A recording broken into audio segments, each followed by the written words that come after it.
जय राधे, जय श्री रामकृष्ण। गोविंदम गोकुलानंदं गोपालं गोपीवल्लभं गोवर्धनं धरं धीरं तं वन्दे गोमतिप्रियं नारायणं निराकारं नरवीरं नरोत्तमं नृसिंहं रघुनाथं च तं वन्दे नरकान्तकम्। गुरुर्ब्रह्मा गुरुर्विष्णु गुरुदेव महेश्वर गुरुरेव परं ब्रह्म तस्मै श्री गुरवे नमः। अखंडमंडलाकारं व्याप्तं येन चराचरं तत्पदं दर्शितं येन तस्मै श्री गुरवे नमः। अज्ञानतिमिरान्धस्य ज्ञानाञ्जनशलाकया चक्षुरुन्मीलितं येन तस्मै श्री गुरवे नमः। आचार्यं मां विजानीयात् अवमन्येत करिचित् न मर्तबुद्धा श्वेत सर्वदेवमयो गुरु। जय श्री गुरुदेवाय नमः, जय श्री गुरुदेवाय नमः, जय श्री गुरुदेवाय नमः नमः। श्री चैतन्य चरितामृतम कविराज श्रेष्ठ कृष्णदास कविराज विरचित भगवान श्रीकृष्ण चैतन्य महाप्रभुर जीवनालेख्य और दर्शन ग्रंथ। आज আমরা এই স্থানে বা এই সংগঠনে প্রথম শ্রী চৈতন্য চরিতামৃত আস্বাদন শুরু করছি, অবশ্যই রাধারানীর কৃপায়, শ্রী মায়ের কৃপায়। চৈতন্য চরিতামৃত সম্বন্ধে একটি সাধারণ তত্ত্ব আপনাদের দেয়া ভালো। শ্রীমন মহাপ্রভুর অনেকগুলি জীবনী গ্রন্থ আছে এবং যারা এগুলিকে রচনা করেছেন তারা সকলেই কিন্তু অতি উচ্চমার্গের সাধক, বলবো না সিদ্ধ মহাপুরুষ। তার মধ্যে প্রাচীনতম হচ্ছে শ্রী শ্রী কৃষ্ণ চৈতন্য চরিতামৃতম, সংস্কৃতে লেখা, মুরারি গুপ্তের। এই মুরারি গুপ্ত একমাত্র ব্যক্তি যিনি শ্রী চৈতন্যদেবকে দর্শন করেছিলেন, করে রচনা করেছেন। দর্শন বলতে এখানে কিন্তু লীলা দর্শন। আরেকজন আছেন, তিনি অবশ্য দর্শন করেছিলেন কিন্তু অতি শিশুকালে। পরবর্তীকালে তিনি শ্রীচৈতন্যদেবের প্রত্যক্ষ কৃপা লাভ করে শ্রীচৈতন্যদেবের ওপর কিছু গ্রন্থাদি রচনা করেন। তিনি হচ্ছেন কবি কর্ণপুর। যাই হোক, আমি তাদের আলোচনায় এখন প্রবেশ করছি না। শ্রীচৈতন্য ভক্ত জগতে যে গ্রন্থটি সবথেকে বেশি আদৃত সেটি হচ্ছে শ্রীচৈতন্য ভাগবত। এই গ্রন্থটি মূলত শ্রীচৈতন্যদেবের লীলা এবং আরও কিছু কিছু তত্ত্ব প্রকাশ করে। বৃন্দাবন দাস শ্রীল বৃন্দাবন দাস ঠাকুরের রচিত এই মহান গ্রন্থ সব জায়গায় পঠিত হয়, আস্বাদিত হয় ইত্যাদি। এর পরবর্তীকালে শ্রী চৈতন্য চরিতামৃত রচিত হয়েছে কবিরাজ গোস্বামী, এবং এই কবিরাজ গোস্বামী এই যে গ্রন্থটি রচনা করেছেন সেটির পেছনে একটি অভূতপূর্ব ইতিহাসও আছে। আসছি সে কথায়। প্রথমে এই গ্রন্থ সম্বন্ধে একটু শুনি। 3 ভাগে বিভক্ত এই গ্রন্থটি: আদিলীলা, মধ্যলীলা, অন্তলীলা। এই যে মধ্যলীলা, এটি 2টো খণ্ডে সাধারণত বিভক্ত হয়ে রয়েছে। সাধারণত একটি খণ্ড, কিন্তু ওটাকে 2 খণ্ডে করা হয়। মধ্যলীলা প্রথম, মধ্যলীলা দ্বিতীয়। আদিলীলা, মধ্যলীলা প্রথম, মধ্যলীলা দ্বিতীয় এবং অন্তলীলা। শ্রী চৈতন্য ভাগবতে আমরা শ্রীকৃষ্ণ চৈতন্য মহাপ্রভুর অন্তলীলাটি পাই না। হয়তোবা এই কারণেই প্রভুর বিশেষ ইচ্ছায় এটি প্রকটিত হয়েছিল, অর্থাৎ প্রকাশিত হয়েছে। কবিরাজ শ্রেষ্ঠ কৃষ্ণদাস কবিরাজ তার প্রথম দিকের জীবন খুব একটা সুস্পষ্ট নয়। অনেকে তার জীবন সম্বন্ধে ইঙ্গিত ইত্যাদি করেছেন, লিখেছেন, কিন্তু তার ঐতিহাসিক প্রমাণ খুব একটা দেওয়া যায়নি। এইরূপ বলা হয় তিনি প্রথম থেকেই কিন্তু বৈষ্ণব ভাবাপন্ন ছিলেন এবং কবিরাজ বংশের লোক, বুঝতেই পাচ্ছেন। কিন্তু তিনি যে খুব একটা বেশি লেখাপড়া জানতেন তা নয়। এইরকম একটি ঘটনায় তার গৃহে শ্রীচৈতন্যদেবের আসর হতো। আসর মানে হচ্ছে শ্রীচৈতন্যদেবের নাম সংকীর্তন, যেটাকে অষ্টপ্রহর বলা হয়, অষ্টপ্রহর নাম সংকীর্তন ইত্যাদি হতো। এই রকম একটা কার্যে ব্রতী হওয়ার পর তিনি পরবর্তীকালে নিজ মুখে বলেছেন, বলেই দাবি করেন ঐতিহাসিকরা, যে প্রভু নিত্যানন্দ তাকে দর্শন দান করেছিলেন। প্রভু নিত্যানন্দ তাকে দর্শন দিয়ে বলেন, তুমি বৃন্দাবন যাও। তখন তিনি কিন্তু যুবক, একদম মানে হয়তো 20-22 বছর বয়স। বলে সেখানে তোমার অভীষ্ট পূর্ণ হবে, স্বপ্নাদেশ দিয়েছিলেন। এরূপ তিনি বলেন। তিনি বৃন্দাবনে এলেন। তখনও রূপ গোস্বামী পাদ, শ্রীজীব গোস্বামী পাদ এরা শরীরে ছিলেন, রঘুনাথ গোস্বামী এরা শরীরে ছিলেন। এদের কাছে তিনি শাস্ত্র পাঠ করেন এবং রসতত্ত্ব কিন্তু অত্যন্ত গভীর জিনিস, এবং সকলে রসতত্ত্বের অধিকারী হয় না। রসতত্ত্বের অধিকারী হতে গেলে কিন্তু তার পূর্বে মানে সেই জীবনে হয়তো নয়, বহু জন্মব্যাপী একটি সাধনের প্রয়োজন হয়। রসতত্ত্ব অত্যন্ত গভীর তত্ত্ব এবং সাধারণ মানুষের কাছে এটির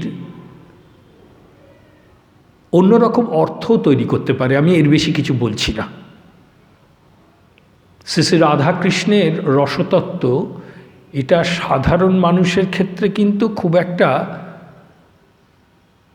আস্বাদনযোগ্য নয়।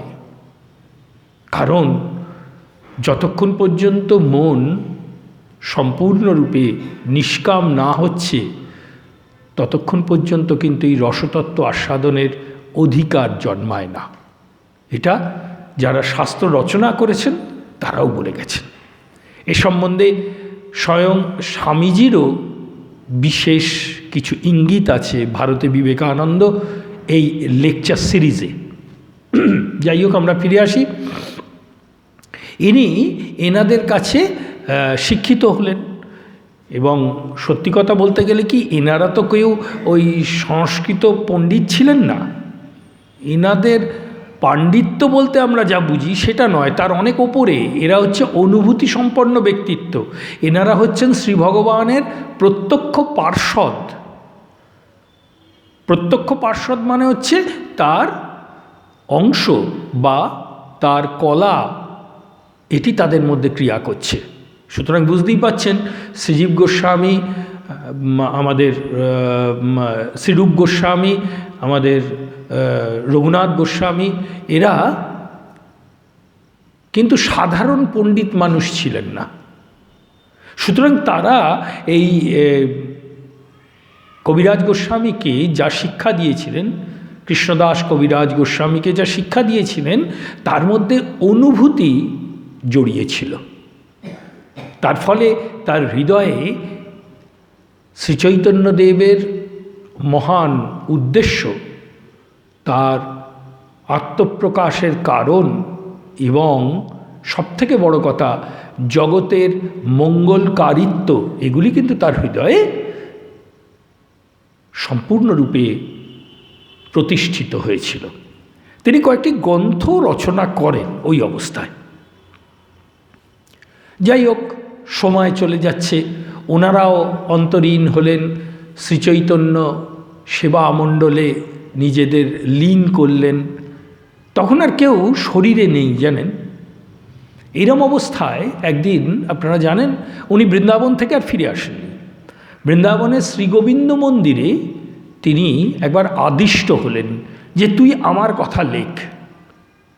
কে বলছে কি বলছে এ বিষয়ে কবিরাজ গোস্বামী খুব একটা যাকে বলেন আমল দিলেন না, কারণ তিনি তখন খুব বৃদ্ধ, প্রায় 80 বছরের কাছে বয়স। আর তখনকার দিনের 80 বছর মানে অতি বৃদ্ধ, বুঝতেই পারছেন। এখন হয়তো 80 বছরে অনেকে অনেক রকম অনেক ডাঁটও থাকে, অনেক সবল থাকেন, ওষুধপত্র ইত্যাদি আধুনিক চিকিৎসা ইত্যাদির দ্বারা, কিন্তু তখন 80 বছর মানে অতি বৃদ্ধ।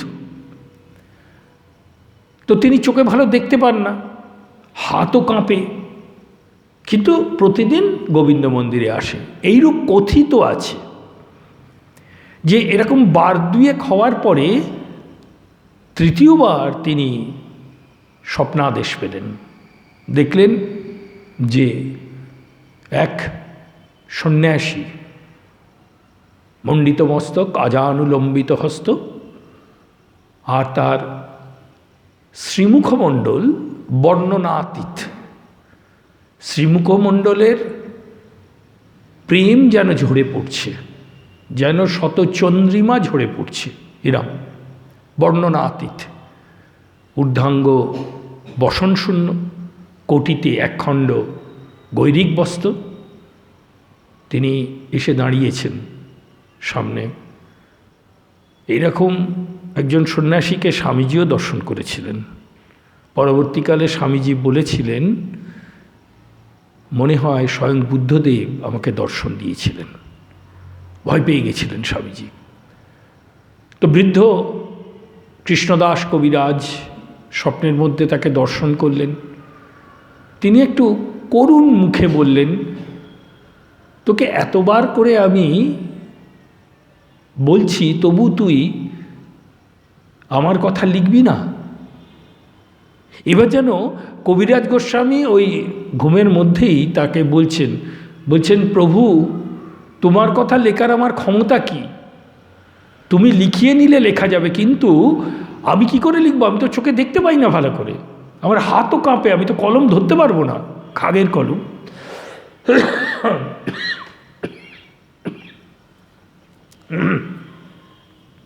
আমি তো কলম ধরতে পারবো না, আমি কি করে লিখব? তখন মহাপ্রভু বলছেন, ওগুলো তোমার সমস্যা নয়, ওটা আমার সমস্যা, তুমি শুরু করো। এরপরে তো আর কোনো প্রশ্ন ওঠে না। কৃষ্ণদাস কবিরাজ শুরু করলেন এই অভূতপূর্ব গ্রন্থ, এবং এই গ্রন্থ সম্পন্ন হবার পরে পরেই শরীর চলে যায় তার। অর্থাৎ কৃষ্ণদাস কবিরাজ ছিলেন শ্রী শ্রী চৈতন্য চরিতামৃত জগতে প্রকাশ করার আধিকারিক পুরুষ। যেমন শ্রীরামকৃষ্ণ তাঁর এক সন্ন্যাসী পার্ষদ, পরবর্তীকালে সন্ন্যাসী হয়েছেন, তিনি শ্রীরামকৃষ্ণের কথাগুলিকে লিখে রাখছিলেন। শ্রীরামকৃষ্ণ বললেন, তুইও কি করিস? বললো, আপনার কথাগুলো লিখে রাখছি। বললো, ও তোর কাজ নয়, ওর জন্যে আলাদা লোক আছে। সঙ্গে সঙ্গে তিনি গঙ্গায় সেগুলি বিসর্জন দিয়েছিলেন।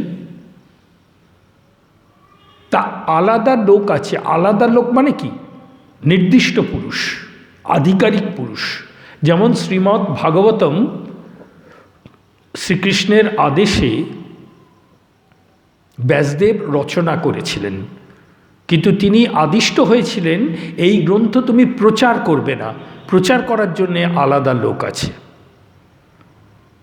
সুখদেব পরবর্তীকালে শ্রীমদ্ ভাগবতম প্রচার করেন, মানে ওই পরীক্ষিতের সভায় মানে পরীক্ষিত তখন প্রায়োপবেশন করেছেন, সেই সময় তিনি উপস্থিত হয়ে এই ভাগবত কথন করেন। সুতরাং এনারা হচ্ছেন নির্দিষ্ট পুরুষ। সেইরূপ নির্দিষ্ট পুরুষ হচ্ছেন কিন্তু কৃষ্ণদাস কবিরাজ গোস্বামী। এবং এই কৃষ্ণদাস কবিরাজ এই যে মহান গ্রন্থটি রচনা করেছেন, এই গ্রন্থের সঙ্গে কিন্তু অন্যান্য জীবনী গ্রন্থের কোনো তুলনা হয় না। রাধারানীর কৃপায় আমরা কতটা আস্বাদন করতে পারবো সেটা তিনি জানেন। আমরা তো দাবি করতে পারি না আমরা গ্রন্থটা পুরোটাই আস্বাদন করব। বিশাল গ্রন্থ, ওই বয়সে ওই শারীরিক অবস্থায় এই গ্রন্থ এবং এই গ্রন্থের যে উপজীব্য সেগুলি যে প্রকাশ করেছেন, এটা একটা বিস্ময়ের ব্যাপার, ভয়ঙ্কর বিস্ময়ের ব্যাপার। আমরা কিছু কিছু পেলেই বুঝতে পারবো কেন এটা তুলনা করা যায় না। এটা একটা সহজ উদাহরণ আমরা নিয়ে আপনারা সকলেই অন্তত কিছু হলেও শ্রী শ্রী রামকৃষ্ণ লীলা প্রসঙ্গ পাঠ করেছেন বা পাঠ শুনেছেন মহারাজদের মুখে। এই যে শ্রী শ্রী রামকৃষ্ণ লীলা প্রসঙ্গ, এটি কিন্তু শ্রী রামকৃষ্ণের জীবনী গ্রন্থ শুধুমাত্র নয়, আপনারা জানেন। তাহলে এই গ্রন্থের মধ্যে তার লীলাকে কেন্দ্র করে বিভিন্ন আধ্যাত্মিক তত্ত্ব, উচ্চাতি উচ্চ তত্ত্ব বিশ্লেষণ করেছেন পূজ্যপাদ শ্রীমৎ স্বামী শারদানন্দজি মহারাজ। শুধুমাত্র জীবনী গ্রন্থ কিন্তু শ্রী শ্রী রামকৃষ্ণ লীলা প্রসঙ্গ নয়, অর্থাৎ তার মধ্যে তাত্ত্বিক বিশ্লেষণ জড়িত হয়ে রয়েছে। এবার নিশ্চয়ই বুঝতে পারছেন আপনারা। শ্রী শ্রী চৈতন্য চরিতামৃত এই দিক দিয়ে কিন্তু এই মহান গ্রন্থের সঙ্গে অনেক মিল আছে। শ্রীচৈতন্য চরিতামৃতে কিন্তু শুধুমাত্র শ্রীচৈতন্যদেবের লীলা বর্ণনা নেই, যেটা শ্রীচৈতন্য ভাগবতে আছে বা অন্যান্য গ্রন্থাদিতে আছে। এখানে কিন্তু লীলার সঙ্গে তত্ত্ব সংযোজিত হয়েছে এবং এতই গভীর তত্ত্ব যেগুলি কিন্তু সাধারণ মানুষের পক্ষে ধারণা করাই মুশকিল। অত্যন্ত পণ্ডিত শুধু নয়, শুধু পণ্ডিত হলে চলবে না, তাকে কিন্তু অনুভূতি সম্পন্ন হতে হবে। গুরুর কৃপায় তাকে ওই শাস্ত্রে প্রবেশ করতে হবে, তবে সে এটা ধারণা করতে পারবে। এবং সাধারণ সাধক এই গ্রন্থের তত্ত্ব ধারণা করা অসম্ভব, এতটাই গভীর এই গ্রন্থ। ভয় পেয়ে যাবেন না, ভয় পাওয়ার কোনো কারণ নেই, কারণ এর মাহাত্ম্য বোঝানোর জন্যই এটি বলা হচ্ছে। যেমন ধরুন, শ্রীচৈতন্যদেবের সঙ্গে রামানন্দ রায়ের মিলন। শ্রীচৈতন্যদেব সন্ন্যাস গ্রহণ করেছিলেন তার 24 বছর পূর্ণ হওয়ার আগে, কারণ এই যে আসছে পৌষ সংক্রান্তি, এই পৌষ সংক্রান্তিতে কিন্তু শ্রীচৈতন্যদেব গৃহত্যাগ করেন, জানেন তো। বারুণী বলি তো আমরা, ওদিনকে বারুণী, তো ওই দিন গৃহত্যাগ করেন। আর তার জন্মতিথি হচ্ছে ফাল্গুন মাসের পূর্ণিমা। তাহলে পৌষ মাসের সংক্রান্তিতে তিনি গৃহত্যাগ করছেন, তখনও ফাল্গুন মাস আসেনি। তার মানে তিনি 24 বছর পূর্ণ হওয়ার আগে গৃহত্যাগ করেন। গৃহত্যাগ করে শ্রীক্ষেত্র পুরীধামে গিয়েছেন, আমরা সব পাবো এখানে, ডিটেলসে পাবো। আমরা শুধু একটা উদাহরণ নেবার জন্যে এই ঘটনাটার কথা শুনছি আর কি।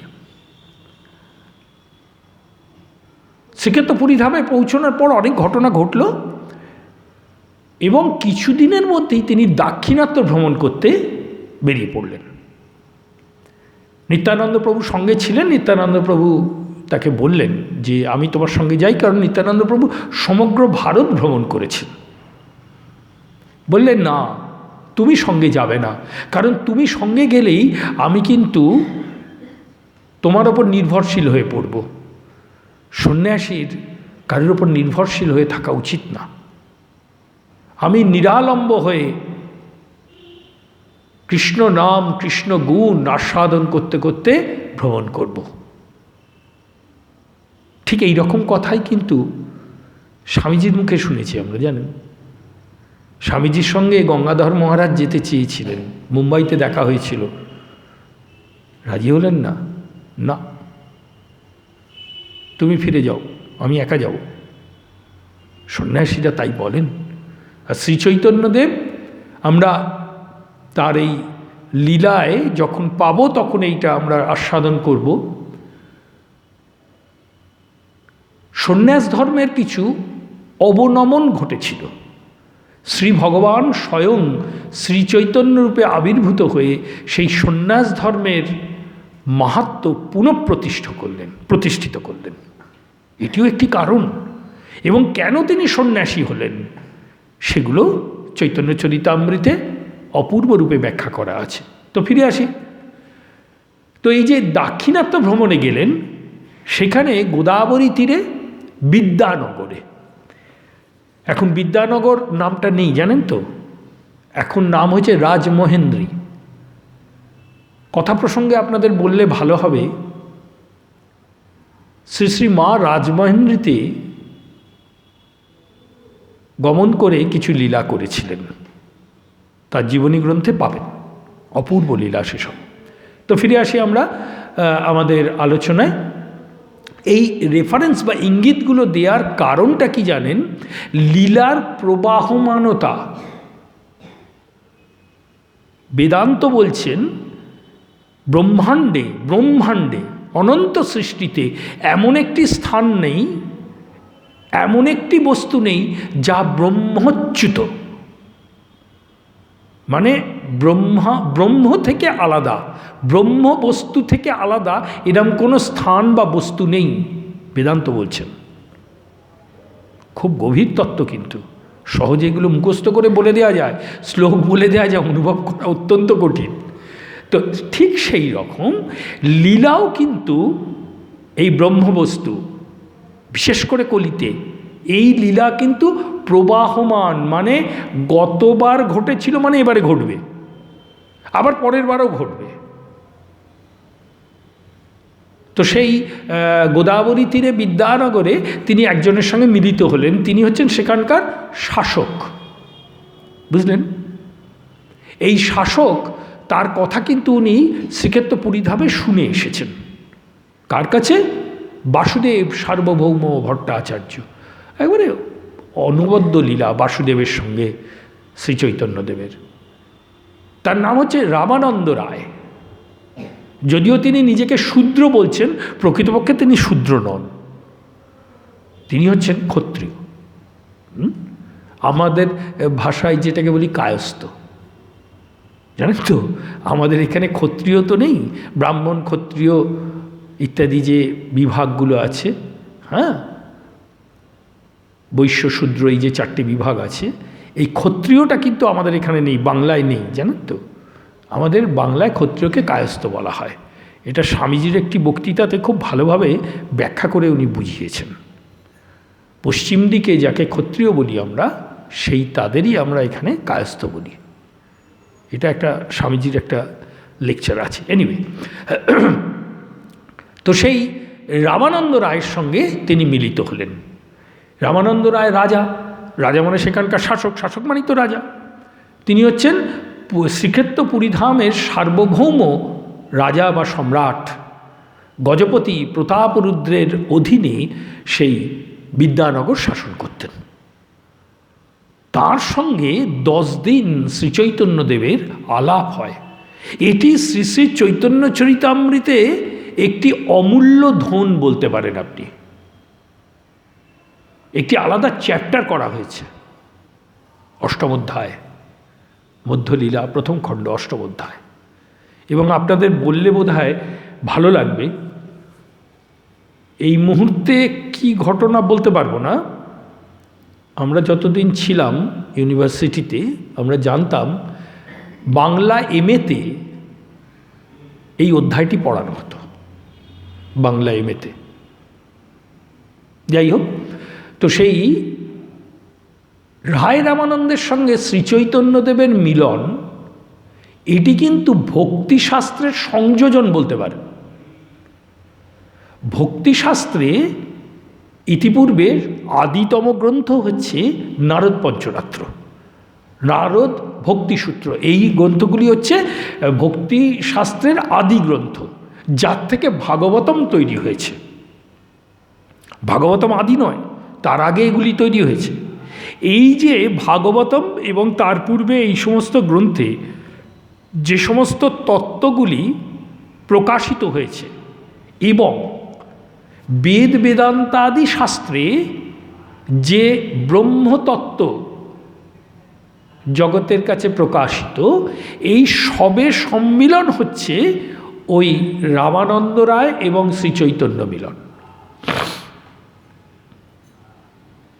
এবং কয়েকটি শ্লোক তো এতই কঠিন, এতটাই কঠিন, মানে অত্যন্ত প্রাজ্ঞ পুরুষ, প্রাজ্ঞ বিদ্বান পণ্ডিত নয়, প্রাজ্ঞ পুরুষ যদি ব্যাখ্যা করে না দেন তাহলে বোঝা যাবে না, এতটাই কঠিন। তার কারণ ভক্তিশাস্ত্রকে বলা হয় গুহ্য শাস্ত্র, গোপন শাস্ত্র। শুধু তো একটা অংশের কথা আপনাদের বলা হলো। এরপরে আবার একটি আছে, সেটি হচ্ছে ষড়গোস্বামীর শ্রেষ্ঠ গোস্বামী, তিনি হচ্ছেন সনাতন গোস্বামী। কেন শ্রেষ্ঠ গোস্বামী? আমরা সনাতনের চরিত্র পাঠ করব যখন, তখন আমরা বুঝব। এই সনাতন গোস্বামীর সঙ্গে শ্রীচৈতন্যদেবের মিলন হয়েছিল কাশীতে, বুঝলেন? সেখানে শ্রীচৈতন্যদেব তাকে শিক্ষা দিয়েছিলেন কাশীতে বসে। এটিও অপূর্ব অংশ। এতে বেদ বেদান্তাদি শাস্ত্র এবং ভক্তিতত্ত্ব একাকার হয়ে গেছে। এবার বুঝতে পারছেন? এছাড়া অন্তলীলা, যেটির জন্যে অনেকেই কবিরাজ গোস্বামীকে পূর্বে অনুরোধ করেছিলেন, মানে যারা আর কি শুধু পণ্ডিত না, অনুভূতি সম্পন্ন বৈষ্ণব ছিলেন বৃন্দাবনে, তারা বারবার অনুরোধ করেছিলেন, কিন্তু কবিরাজ গোস্বামী রচনা করতে রাজি হননি। মানে ভেতর থেকে তার আর কি ওই আকাঙ্ক্ষাটা জাগেনি, এই জন্যে কবিরাজ গোস্বামী রচনা করতে চাননি। পরে তো আদিষ্ট হলেন। এই অন্তলীলা অর্থাৎ শ্রীচৈতন্যদেবের নরলীলার শেষ 6 বছর। আমরা আপনাকে একটু শ্রীচৈতন্যদেবের এই লীলাটি একটু বলে নেওয়া যাক। তাঁর প্রকাশিত কাল, জীবৎকাল বলবো না, শ্রী ভগবান কখনো বেঁচে থাকেন নাকি? এখন শ্রীচৈতন্যদেব নেন, এটা আপনি দাবি করেন? প্রত্যক্ষ এখানে আছেন তিনি, আমাদের চোখে ঠুলি পড়া আছে, আমরা দেখতে পাচ্ছি না। শ্রী শ্রী চৈতন্য চরিতামৃত আলোচনা হচ্ছে, পাঠ হচ্ছে, আর তিনি নেই, এটা তো হতেই পারে না। নাহলে তো পাঠ করার কোনো মানে সম্ভাবনাই ছিল না। জল নেই, আপনি সাঁতার কাটবেন? হাওয়াতে সাঁতার কাটবেন নাকি? ঠিক তেমনি তিনি নেই, চৈতন্য চরিতামৃত পাঠ হচ্ছে, এটা কি করে হবে? কিন্তু আমরা দেখতে পাচ্ছি না, যেহেতু আমাদের এই ইন্দ্রিয়গুলি কামনা বাসনার দ্বারা আচ্ছাদিত। সে যাই হোক, আমাদের ওই তত্ত্বে যাওয়ার দরকার নেই। এই শ্রীচৈতন্যদেবের সমগ্র প্রকাশিত লীলাটি মূলত 2 ভাগে বিভক্ত। প্রথম 24 বছর, দ্বিতীয় 24 বছর। প্রথম 24 বছর নবদ্বীপ লীলা, নবদ্বীপে তিনি যে সমস্ত লীলা আদি প্রকাশ করেছেন সেইগুলি, এবং এই 24 বছরের শেষ বছরটি সংকীর্তন লীলা। এ অভূতপূর্ব, আমরা শুনব, অভূতপূর্ব ঘটনা। এরপরে তিনি সন্ন্যাস নিয়ে শ্রীক্ষেত্রপুরী ধামে এলেন মাতৃ ইচ্ছায়, খেয়াল রাখবেন, আমরা সেটাও পাবো চৈতন্য চরিতামৃতে। পরের যে 24 বছর, 48 বছর প্রকাশিত ছিলেন, এই 24 বছরের মধ্যে আবার কিছু ভাগ আছে। সেটি হচ্ছে এই 24 বছরের মধ্যে 18 বছর তিনি শ্রীক্ষেত্রপুরী ধামে অবস্থান করেন, আর 6 বছর তিনি ভারতবর্ষ ভ্রমণ করেন। তার মধ্যে ওই দাক্ষিণাত্য ভ্রমণ আছে, তার মধ্যে জননী জন্মভূমি দর্শন আছে, বৃন্দাবনাদি দর্শন আছে, এই সমস্ত আছে। এই যে 18 বছর, এই 18 বছরের শেষ 6 বছর হচ্ছে অন্তলীলা। সেই সময় শ্রীচৈতন্যদেব কিন্তু সাধারণ ভূমিতে আর নেমে আসতে পারতেন না। আপনারা জানেন, যারা শ্রী রামকৃষ্ণ কথামৃত পাঠ করেছেন, রেফারেন্স এই জন্যে দেওয়া হচ্ছে, সেখানে এইসব কথাগুলি বলা আছে। বাহ্যদশা শ্রীচৈতন্যদেবের 3টি হতো, শ্রী রামকৃষ্ণর 3টি হতো। বাহ্যদশা, অর্ধবাহ্যদশা আর অন্তর্দশা। বাহ্যদশা মানে ওই তিনি যখন আর কি সাধারণ লোকের সঙ্গে কথাবার্তা বলছেন, নাম সংকীর্তন আদি করছেন বা কাউকে শিক্ষা দিচ্ছেন, বাহ্যদশা। অর্ধবাহ্যদশায় শুধু সংকীর্তন ছাড়া আর কিচ্ছু করতে পারতেন না। আর অন্তর্দশায় একদম স্থির। এটি কি অবস্থা, এটা কিন্তু রসশাস্ত্র বা ভক্তিশাস্ত্র ব্যাখ্যা করেন এবং আমাদের বেদান্ত শাস্ত্রেও আছে, কিন্তু এটা আমাদের পক্ষে ধারণা করা তো দূরের কথা, সাধারণভাবে বোঝাটাও অসম্ভব। শেষ 6 বছর শ্রীচৈতন্যদেবের এই অবস্থাটি হয়েছিল। মানে তিনি আর অন্তর্দশা থেকে খুব বেশি হলে অর্ধবাহ্য দশায় আসতে পারতেন, বাহ্য দশায় আর ফিরতে পারতেন না। সুতরাং তার ওই শরীর থাকাটা নিয়ে তার সেবক গোবিন্দ, কাশীশ্বর, গোবিন্দ এরা খুব চিন্তিত হয়ে পড়েছিলেন এবং প্রায়ই তার ওই বৃন্দাবন লীলার উদ্রেক হওয়ায় তিনি গম্ভীরায় থাকতেই পারতেন না। যেখানে থাকতেন সেটা হচ্ছে কাশী মিশ্রের বাগান, গম্ভীরা বলি আমরা এখনও আপনারা এতে গেলে, মানে পুরীতে গেলে দেখতে পাবেন। এই জন্যে অন্তলীলার বর্ণনা একটি বিশেষ ব্যবস্থা, বিশেষ অবস্থা এই শ্রী শ্রী চৈতন্য চরিতামৃতে। তাহলে বুঝতে পারলেন, এই গ্রন্থটি কিন্তু আদেশের দ্বারা প্রকাশিত, আদিষ্ট হয়েছিলেন, 1 নম্বর কথা। 2 নম্বর কথা হচ্ছে, এর বিশেষ বিশেষ অংশ এতটাই গভীর যে অত্যন্ত শাস্ত্রজ্ঞ মানুষের কাছেও কিছু দ্বন্দ্বের অবকাশ আছে, মানে সবটা বুঝে উঠতে পারে না, এতটাই গভীর, বিশেষ করে এই ভক্তিশাস্ত্র। এবং তৃতীয় হচ্ছে মহাপ্রভুর অন্তলীলার বর্ণনা। শ্রী শ্রী চৈতন্য চরিতামৃত এই কারণে একটি গ্রন্থ নয়, একটি শাস্ত্র, একটি শাস্ত্রও নয়, একটি রত্নপেটিকা, যেটি কিরম জানেন, আমাদের সামনে রয়েছে, আমরা জানি এতে অনেক রত্ন আছে, কিন্তু খোলার উপায়টা আমাদের জানা নেই।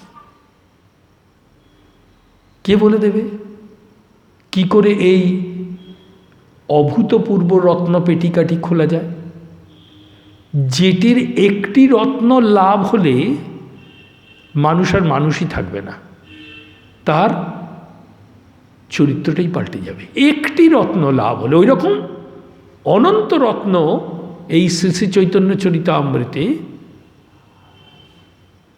প্রবিষ্ট হয়ে আছে। ঠিক বুঝে ওটা কঠিন না। এটা উদাহরণ দিই, শ্রীমৎ স্বামী ব্রহ্মানন্দজি মহারাজ জানেন, তিনি একদিন ভক্তদের সঙ্গে সঙ্গ করতে করতে একটা কথা বলেছিলেন। বলছে, দেখ, এই কথামৃত তখনও তো পঞ্চম খণ্ড বেরোয়নি, পঞ্চম খণ্ড 32, আর আমাদের রাজা মহারাজ চলে যাচ্ছেন 22, তো তখনও পঞ্চম খণ্ড বেরোয়নি। বলছে, শ্রী শ্রী রামকৃষ্ণ কথামৃত যে এক নাগাড়ে 12 বছর পড়েছে তার ঈশ্বর দর্শন হবে। ভাবতে পারছেন? তাহলে তাই যদি হয়, চৈতন্য চরিতামৃত কি বস্তু তাহলে বুঝুন। এবার আপনাকে একটা লিঙ্ক আপ দেখাই, মানে মিল। দেখুন, শ্রীমদ্ ভাগবতম এবং শ্রীমদ্ ভগবদ্ গীতা, উচ্চারণটা খেয়াল রাখবেন, শ্রীমদ্ ভাগবতম, শ্রীমদ্ ভগবদ্ গীতা, এই দুটিতে যা ব্যাখ্যা করা আছে এই মুহূর্তে কলির মানুষের পক্ষে অত্যন্ত দুরূহ। আমরা পাঠ করি, শ্রবণ করি, ব্যাখ্যাও শুনি, ওই অবধি। মানে সর্বস্ব পরিত্যাগ করে যদি সাধন করা যায় তবে একটা কণা হয়তো ধরা যাবে। কলির মানুষ তো দুর্বল হয়ে পড়ছি আমরা, সেই জন্যে তার পরবর্তীকালে সৃষ্টি হলো এই শ্রী শ্রী চৈতন্য চরিতামৃতম। তাতেও খুব একটা বেশি সুবিধে হচ্ছে না, জানেন, এটাতেও ধারণা করা কঠিন হয়ে যাচ্ছে। তারপরে শ্রী ভগবান আমাদের দিলেন শ্রী রামকৃষ্ণ কথামৃতম। দেখুন, এই যে 4টি গ্রন্থের নাম করা হলো না, এই প্রত্যেকটির মধ্যে যোগসূত্র আছে। প্রথম দুটির মানে শ্রীমদ্ ভগবদ্ গীতা, শ্রীমদ্ ভাগবতম, এই দুটি গ্রন্থের উপজীব্য মানে কাকে কেন্দ্র করে রচনা হয়েছে? শ্রীকৃষ্ণ, তাই তো? তিনি বলেছেন একটাতে, আর একটা তিনি লীলা করেছেন। যা বলেছেন তাই করে দেখিয়েছেন। যেটা বলেছেন শ্রীমদ্ ভগবদ্ গীতা, আর যেটা করে দেখিয়েছেন শ্রীমদ্ ভাগবতম। পরে তিনি কিন্তু শরীর ধারণ করে এলেন শ্রীকৃষ্ণ চৈতন্য মহাপ্রভু রূপে। এই রায় রামানন্দ দর্শন করেছিল, আমাদের নিত্যানন্দকে দর্শন করিয়েছিলেন, আর ওই বাসুদেব সার্বভৌম ভট্টাচার্য দর্শন করেছিল, ইত্যাদি আমরা পাবো এগুলি। তিনি এসে জগতের কাছে এই শ্রী শ্রী চৈতন্য চরিতামৃত দান করে গেলেন। সময় এগোচ্ছে, আবার এলেন মাত্র 350 বছর পরে। এটা কিন্তু অভূতপূর্ব ঘটনা। এর আগে কোনো অবতার এত দ্রুত আসেনি পূর্ণরূপে কোনো অবতার এত দ্রুত আসেননি। মানে ভাবুন, শ্রীকৃষ্ণ এসেছেন প্রায় 5000 বছর বলেন যা, তারপর শ্রী চৈতন্যদেব, আর শ্রীকৃষ্ণের বহু বহু যুগ আগে এসে রামচন্দ্র, সেটাও শাস্ত্রে বলা আছে। বহু বহু যুগ, মানে আপনি ভাববেন না এই দ্রাপরের আগের ত্রেতাতে, না, এটা হচ্ছে অষ্টবিংশতি মানে 28তম চতুর্যুগের দ্রাপর। আর শ্রীরামচন্দ্র লীলা করেছেন চতুর্বিংশতি মানে 24তম চতুর্যুগের ত্রেতাতে। এবার বুঝে দেখুন, যাই হোক, অত বোঝারও দরকার নেই, অনেক দিন আগে, বহু যুগ আগে শ্রীরামচন্দ্র লীলা করে গেছেন। এসব কথা এই গ্রন্থেই দেওয়া আছে। তারপরে দেখুন, শ্রীচৈতন্যের পরে শ্রী রামকৃষ্ণ মাত্র 350, একই মাস একই পক্ষ, জানেন তো, একই পক্ষ, হ্যাঁ, ফাল্গুন মাসের শুক্লপক্ষ, দ্বিতীয়া শ্রী রামকৃষ্ণ, পূর্ণিমা শ্রী চৈতন্য, মাত্র 350, 1486, 1836, তাই তো? কি তাহলে বুঝতে পারছেন এই সরণিটা? ওই শ্রীমদ্ ভগবদ্ গীতা, শ্রীমদ্ ভাগবতম, শ্রী শ্রী চৈতন্য চরিতামৃতম, শ্রী রামকৃষ্ণ কথামৃতম উপজীব্য এক। আমাদের বুদ্ধির কারণে ওগুলিকে আলাদা করে ফেলেছি,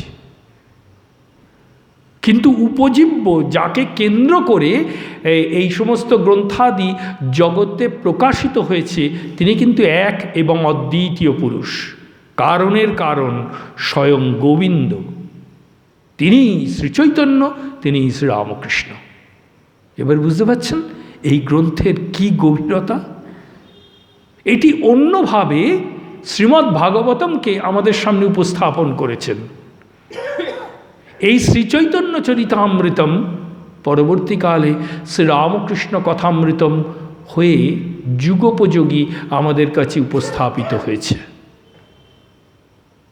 এই গ্রন্থের কিন্তু আদি অন্ত নেই, যেমন বেদের নেই। একটা গ্রন্থ শুরু হয়েছে, একটা গ্রন্থ শেষ হবে না, সেটা কথা নয়, ভাব। এই গ্রন্থের ভাবের কোনো আদি নেই, কোনো অন্ত নেই। তাই আমরা আজকে এই গ্রন্থের একটি পূর্বাপর আলোচনা বা আস্বাদন আজ আমরা করলাম। পরের দিন এই গ্রন্থ শুরুর প্রারম্ভে শ্রীচৈতন্যদেব কিভাবে জগতের লীলা প্রকট করতে চেয়েছেন সেটি আমরা শ্রবণ করব এবং শ্রী শ্রী চৈতন্য চরিতামৃতের শ্লোকগুলি আস্বাদন করার ইচ্ছা তাঁর শ্রীপাদপদ্মে সমর্পণ করলাম। আজ শুধু তাকে প্রণাম জানালাম। প্রভু, তুমি কৃপা করে আমাদেরকে তোমার লীলা কথা, তোমার নাম ও গুণকীর্তন শুনিয়ে দিও। জয় রাধে। হা কৃষ্ণ চৈতন্য প্রভু নিত্যানন্দ, হরে কৃষ্ণ হরে রাম শ্রী রাধে গোবিন্দ। হা কৃষ্ণ চৈতন্য প্রভু নিত্যানন্দ, হরে কৃষ্ণ হরে রাম শ্রী রাধে গোবিন্দ। হা কৃষ্ণ চৈতন্য প্রভু নিত্যানন্দ, হরে কৃষ্ণ হরে রাম শ্রী রাধে গোবিন্দ। জয় শ্রীকৃষ্ণ চৈতন্য মহাপ্রভুর জয়, নিত্যানন্দ আদি গৌর পার্শ্বদবৃন্দের জয়। জয় রাধে জয় রাধে জয় রাধে মাধবম গোপীজন বল্লভম। জয় শ্রী রামকৃষ্ণ। জয় অশেষ করুণা রাধার স্বরূপা ভগবতী শ্রী শ্রী মা। জয় স্বামীজি মহারাজ।